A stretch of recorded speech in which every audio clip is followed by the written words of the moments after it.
बिस्मिल्लाहिर्रहमानिर्रहीम। अस्सलामुअलैकुम। परदेसी न्यूज़ में खुशामदीद। कोरोना वायरस की वबा हर तरफ मुश्किलात ही मुश्किलात ला रही है। एक और अरब मुल्क ने 10 ममालिक से आने वाले मुसाफिरों का अपने मुल्क में दाखिले पर पाबंदी लगाई। वो मुल्क है सुल्तनत ओमान। सुल्तनत ओमान ने कोरोना वायरस की रोकथाम के लिए परवाज़ों पर पाबंदी आयद करते हुए 10 ममालिक के मुसाफिरों पर पाबंदी आयद कर दी है। ओमान की सरकारी न्यूज़ एजेंसी ONA के मुताबिक कोरोना वायरस के हवाले से मुल्क की आला कमेटी ने सूडान, लबनान, जनूबी अफ्रीका, ब्राज़ील, नाइजीरिया, तंजानिया, गाना, गनी, सिरिलोन और इथोपिया के मुसाफिरों पर पाबंदी आयद करने का फ़ैसला किया है। परवाज़ों पर 15 रोज़ के लिए पाबंदी होगी और इस पाबंदी का इतलाक़ जुमेरात से होगा।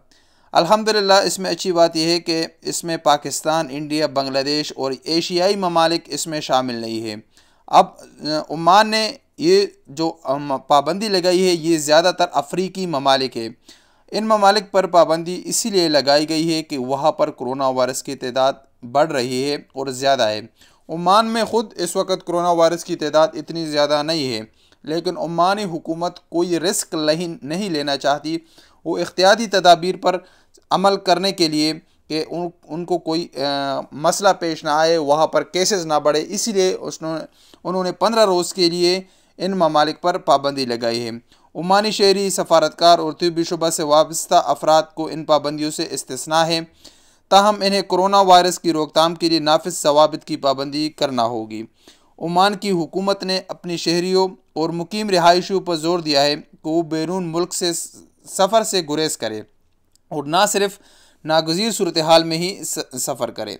रिपोर्ट के मुताबिक आला कमेटी ने कोरोना वायरस की नई शिकल के हवाले से लाहक ख़तरात पर भी गौर किया। सुल्तनत ओमान में इसका फैलाव हो सकता है, इससे सेहत के इदारों पर दबाव बढ़ सकता है। इसीलिए हुकूमत ने इन 10 ममालिक से आने वाले गैर मुल्कियों पर पाबंदी लगाई है। कमेटी ने बैरून मुल्क से आने वाले मुसाफिरों की रिपोर्ट्स में PCR टेस्ट का भी जायज़ा लिया। याद रहे कि ओमान में कोरोना वायरस की मजमूई टोटल तादाद 1,39,692 अफराद सब इससे मुतासर हुए थे और अभी इसमें सिर्फ 26 अफराद ऐसे हैं जो अस्पताल में मौजूद है, बाकी तमाम सेहतयाब हुए हैं। सिर्फ इसमें 1,555 अफराद इसमें जान बहक हो गए थे। तो ये ओमान की सूरत हाल थी। अब इस सूरत हाल का सऊदी अरब पर क्या असर पड़ता है? मैंने जैसे कि पिछले एक वीडियो में बताया था, जब कुवैत ने पाबंदी हटाई थी, हालांकि कुवैत ने दोबारा वो पाबंदी लगाई है कि ये GCC ममालिक है मशरक़ वस्ता के, इनका आपस में लिंक होता है, आपस में एक दूसरे से जुड़े होते हैं। एक मुल्क में जो चीज़ होती है नाफिजुल अमल, दूसरा ममालिक भी उसी को फॉलो करते हैं, उसको नाफिजुल अमल करते हैं। तो सऊदी अरब में तो अल्हम्दुलिल्लाह इस वक्त सूरत हाल कंट्रोल है। 5 मार्च तक पाबंदियाँ है।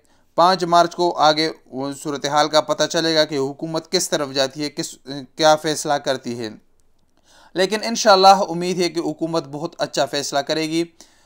वो मैंने पिछली वीडियो में बताया था कि आगे क्या होने वाला है, लेकिन इंशाअल्लाह हुकूमत अच्छा फ़ैसला करेगी, जिसमें गैर मुल्कियों का भी फ़ायदा होगा और सऊदी शहरियों का भी फ़ायदा होगा।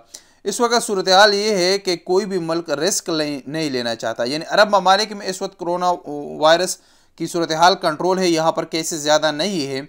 लेकिन अगर दूसरे ममालिक से लोग यहाँ पर आएंगे जहाँ पर कोरोना वायरस के केसेस ज़्यादा हैं, तो सिर्फ इसी बुनियाद पर हुकूमत रिस्क नहीं लेना चाहती कि यहाँ पर भी उसी वजह से फिर केसेस बढ़ जाएंगे, फिर कंट्रोल से बाहर होंगे। तो मेन रीज़न यही है। उम्मीद की जा रही है इंशाअल्लाह कि सऊदी अरब बहुत अच्छा फ़ैसला देगी। मिलेंगे अगली अपडेट के साथ, तब तक के लिए इजाज़त दीजिए। अस्सलाम वालेकुम वरहमतुल्लाहि वबरकातुहू।